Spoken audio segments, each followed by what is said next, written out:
There's a secret hidden in the lives of the greatest healers, a pattern so ancient, so universal that once you see it, you can never unsee it. Because the people who heal others are often the ones who are most broken themselves. It's everywhere. The doctor who has battled illness, the therapist who has walked through depression, the teacher who struggled in school, the ones who guide others out of suffering and almost always carry wounds of their own. But why? Is it just coincidence? Or is there a deeper hidden pattern, something ancient, something universal? Carl Jung had a name for it, the wounded healer archetype. A strange paradox buried deep within the human experience. It suggests something radical. That true healing does not come from standing above suffering. It comes from stepping into it, from knowing it intimately, from having walked through it yourself.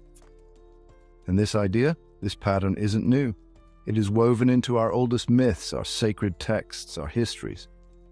The gods who suffer, the wounded warriors, the exiled mystics. But here's where it gets interesting. It's not just that healers tend to have suffered.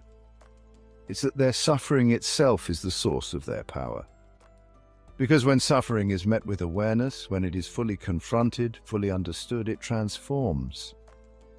It ceases to be just pain, just loss, just trauma. It becomes something else, something rare, something powerful. But if suffering can be transformed into wisdom, if pain can become power, then what does that mean for you?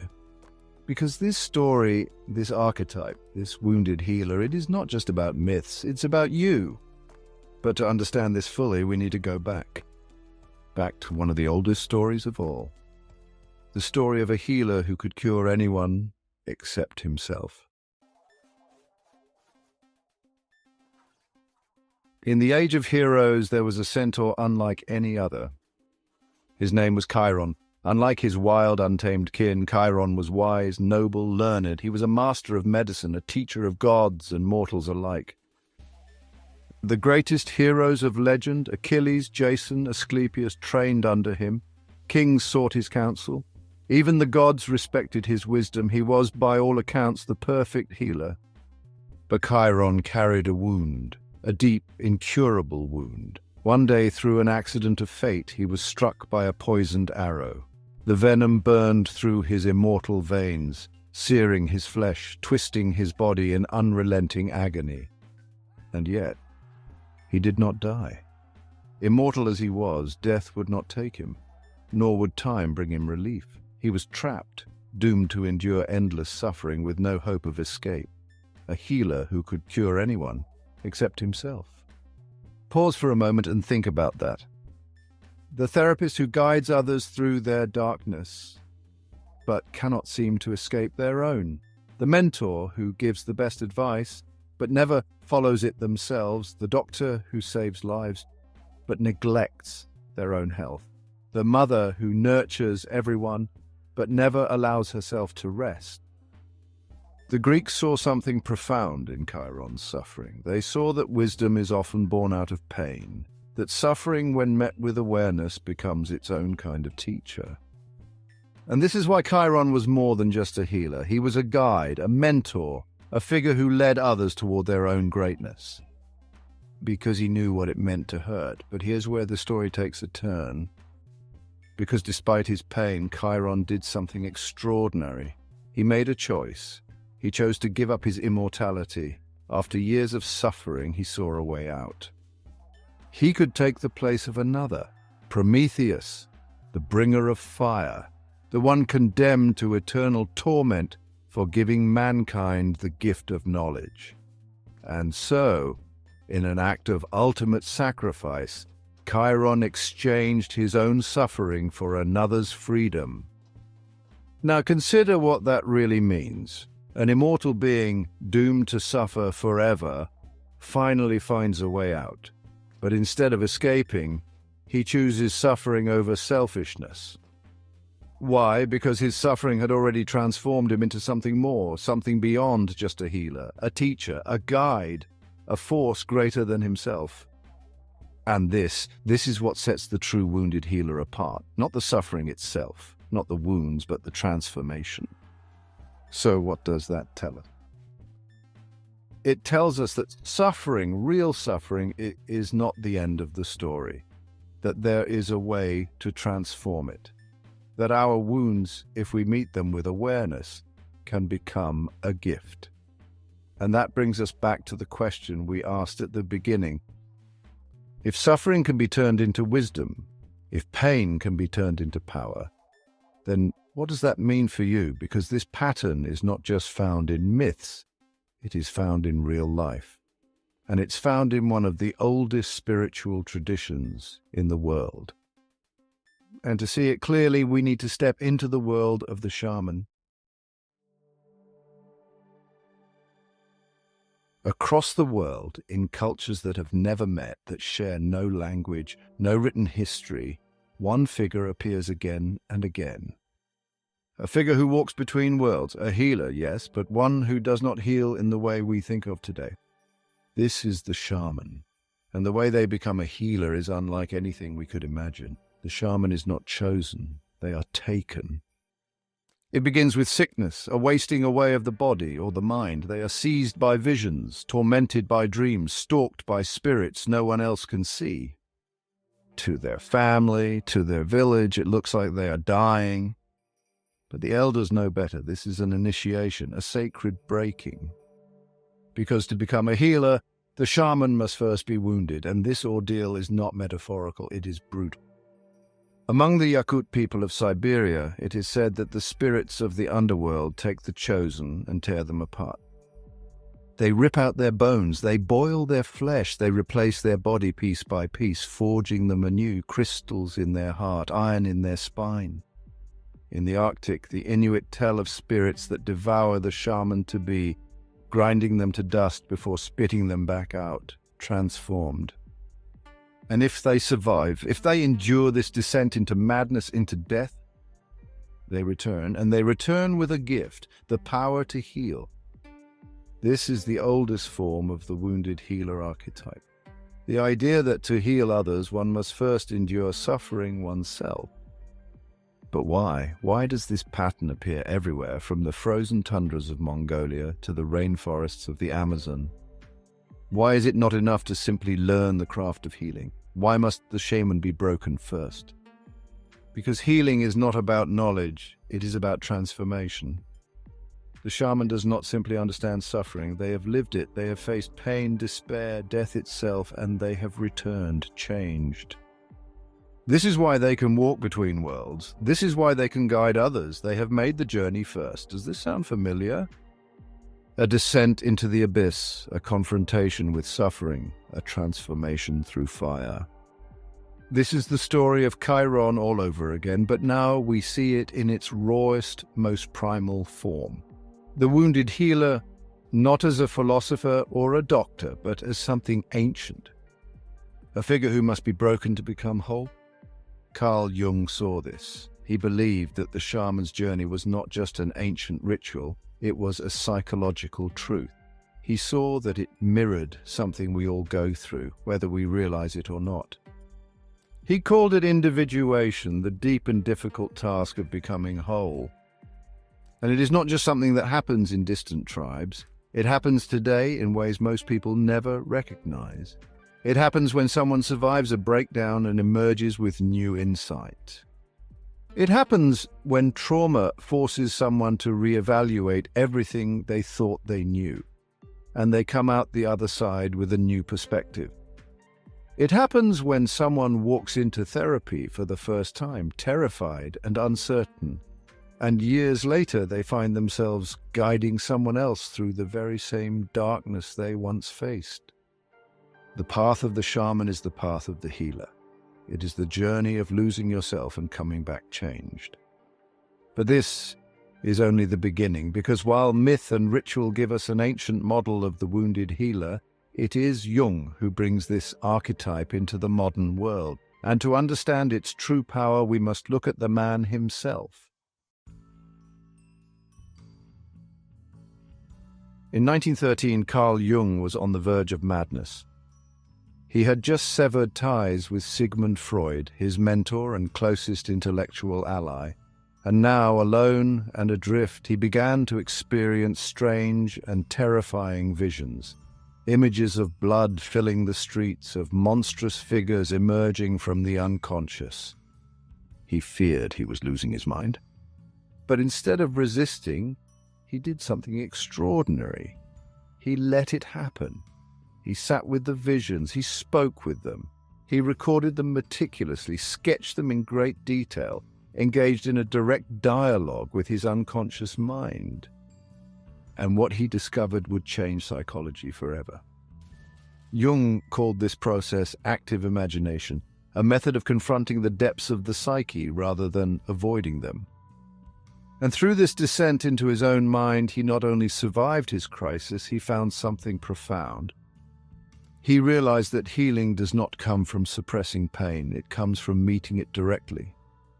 It was this experience, his own descent into the underworld of the mind, that led him to formulate many of his greatest insights.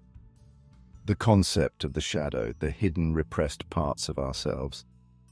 The collective unconscious, the vast, inherited well of human experience. The archetypes, the deep, universal patterns that shape our thoughts and behaviors. And among these archetypes, the one that perhaps defined him the most, the wounded healer.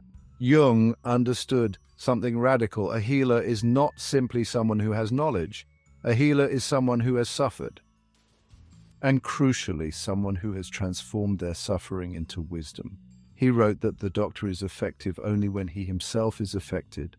The doctor must heal himself before he can heal others. True healing does not come from detachment, it comes from experience. From having walked through suffering yourself and emerged on the other side with something to offer. This is why so many therapists, counselors, and caregivers have their own histories of pain. It is why the best mentors are those who have once been lost. It is why the most profound healers are often those who have walked through their own darkness. But there is a danger in this too, a danger that Jung saw clearly. Because just as a healer's wounds can be a source of wisdom, they can also become a source of blindness. Not every wounded person becomes a healer. Some become trapped in their wounds. They seek to heal others not out of wisdom, but out of a desperate attempt to fix something in themselves. They project their own unresolved pain onto those they wish to help, and in doing so they risk doing more harm than good. Think of the therapist who becomes overly involved in their clients' lives, not because they truly want to help, but because they have unresolved issues of their own that they are trying to work through. Think of the doctor who throws themselves obsessively into their work, neglecting their own well-being, unable to step back because saving others is the only way they know how to escape their own pain. Think of the leader who starts with noble intentions, but whose unhealed wounds turn them into something else, a figure who manipulates, controls, even harms, all in the name of helping. This is the shadow of the wounded healer. Jung knew that a healer's wounds, if not fully acknowledged, can distort their work. That an unexamined wound can make a person believe that their suffering gives them the right to heal others, even if they have not healed themselves. This is why not all healers are truly healers. Some, without realizing it, are still searching for their own healing in the people they try to help. And this is the hidden danger of the archetype. Because healing is not just about having suffered, it is about what you do with that suffering. About whether you integrate it or whether it consumes you. Jung understood that the wounded healer must walk a fine line, that their gift can just as easily become their curse. That to truly heal others, they must first confront their own darkness. And that brings us to the most difficult question of all. How do you know if you are truly healing, or if you are simply repeating your wounds in the name of helping others? How do you know if your pain has made you wise, or if it has merely made you blind? Because that is the line that separates the healer from the wounded. And the answer is what makes all the difference. There is a hidden danger in the wounded healer archetype, a trap so subtle, so insidious that many who fall into it never realize what has happened. We like to believe that those who heal do so purely out of wisdom and compassion, that the doctor heals because they care, that the therapist listens because they understand, that the mentor guides because they wish to see others succeed. And sometimes this is true, but not always. Because there is a shadow side to healing, a hidden force that twists the very thing that makes the healer powerful. And it is this: not every wounded person heals. Some remain trapped, some never fully face their pain, never integrate it, never transform it. And when they do not, they run the risk of projecting their unresolved wounds onto those they wish to help. Carl Jung saw this. He called it the wounded healer complex. He warned that those who identify too strongly with the role of the healer may not be healing others at all. They may be using others to heal themselves. And this is where things go wrong. Think of the therapist who is drawn to their work, not because they have found peace, but because they are still searching for it. Think of the doctor who throws themselves into medicine, not out of balance, but out of a desperate need to avoid their own pain. Think of the leader who, after enduring their own suffering, begins to see themselves as a savior, believing that only they have the answers, that only they can fix what is broken. This is the danger, that the healer begins to need the wounded, and so they make themselves indispensable.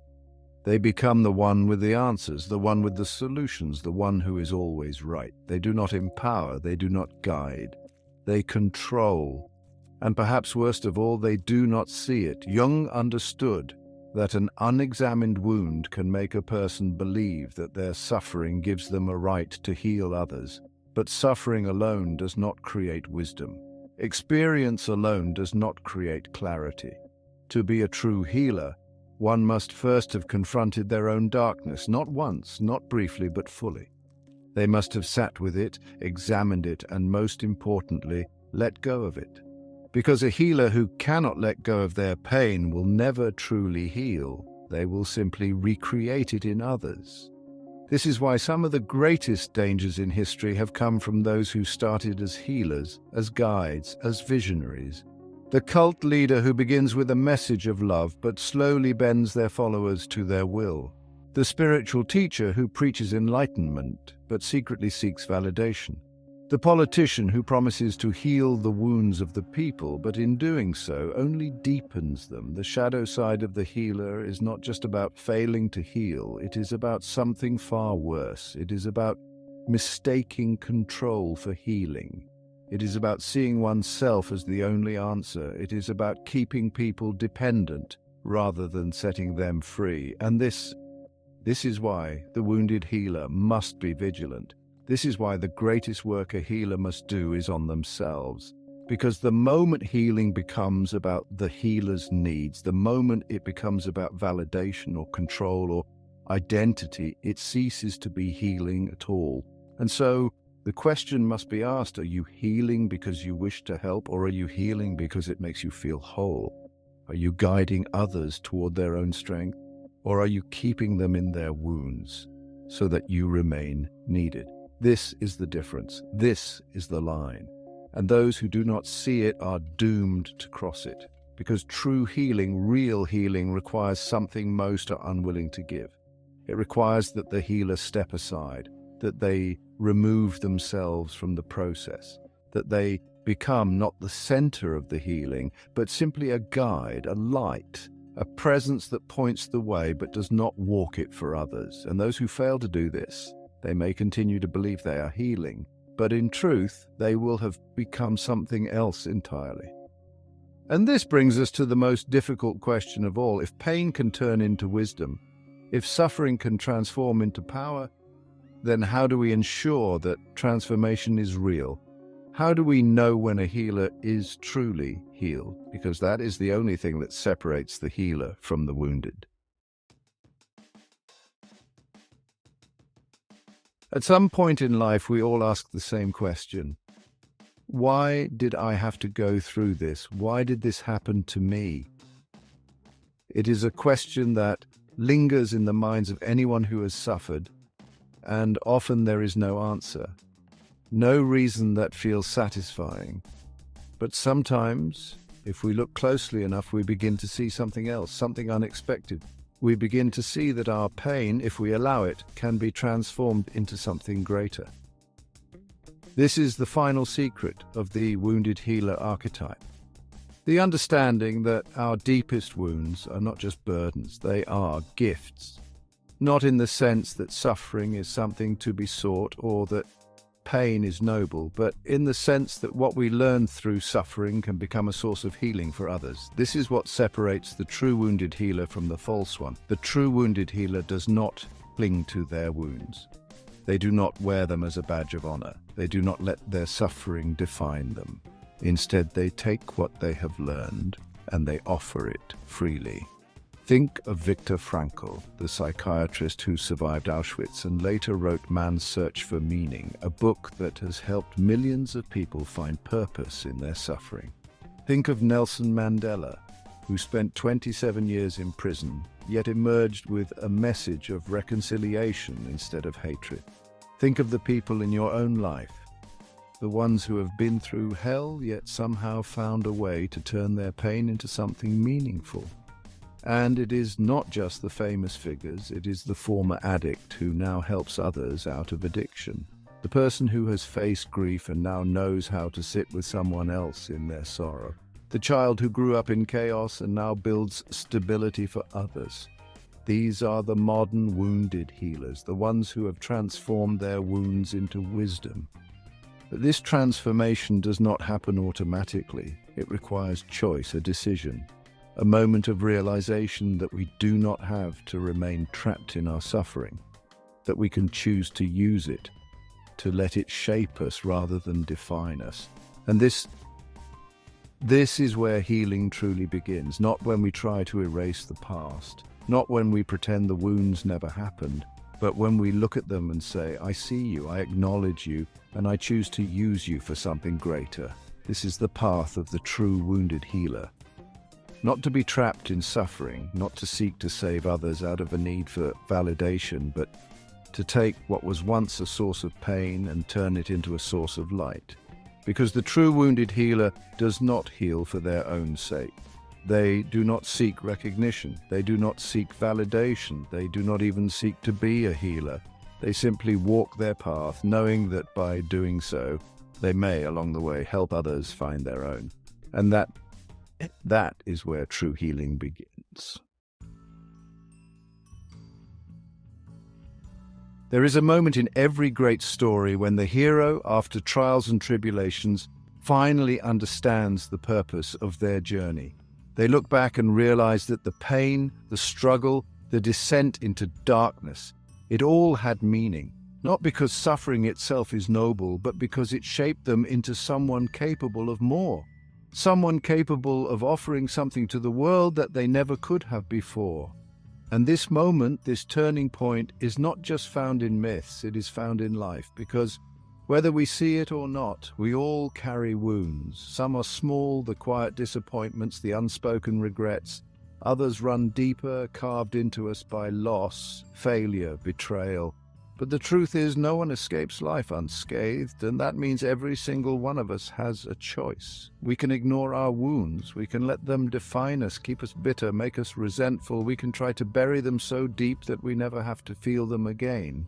But wounds do not stay buried.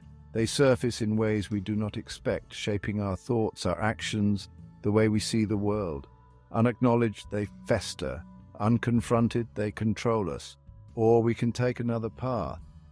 The path of the wounded healer, the path of transformation. This path is not easy. It requires honesty, the willingness to look at our own pain without flinching, to see it for what it is. It requires courage to step into the darkness of our own wounds, to feel the full weight of them without being consumed. It requires patience to sit with the discomfort, to listen to what it has to teach us. And yet, if we do this, something remarkable happens. Our suffering, instead of being something that merely happened to us, becomes something we can use. We begin to understand it.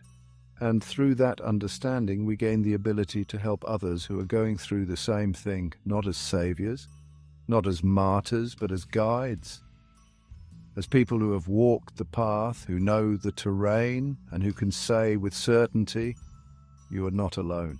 This is the final truth of the wounded healer. That healing is not about erasing the past. It is about transforming it.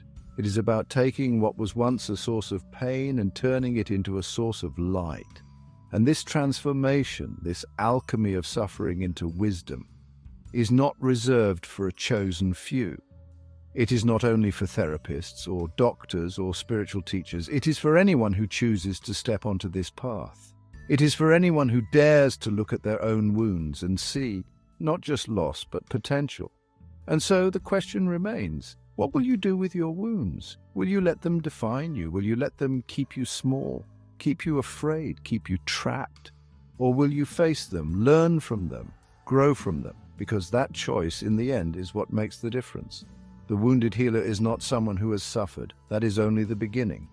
The wounded healer is someone who has suffered and decided to use it, to transform it, to offer it, not as a burden, but as a gift. And if you are willing to do that, then you will find that your wounds, no matter how deep, do not have to be the thing that holds you back. They can be the very thing that propels you forward. They can be the key to your greatest wisdom, your deepest purpose. They can be what allows you at last to heal not just yourself, but the world around you. The wounded healer is just one piece of something much bigger. Because if this pattern is real, if it truly exists within all of us, then the next question is clear. How do we use it? How do we take our wounds, our deepest struggles, and not just understand them, but transform them into something greater? Because history, mythology, and psychology all point to the same thing. The ones who walk this path do not just heal themselves, they heal the world around them, and that is what we'll explore next. Because the wounded healer is just one piece of a much greater puzzle. And if you want to understand how to truly step into that power, you'll want to be here for what's coming next.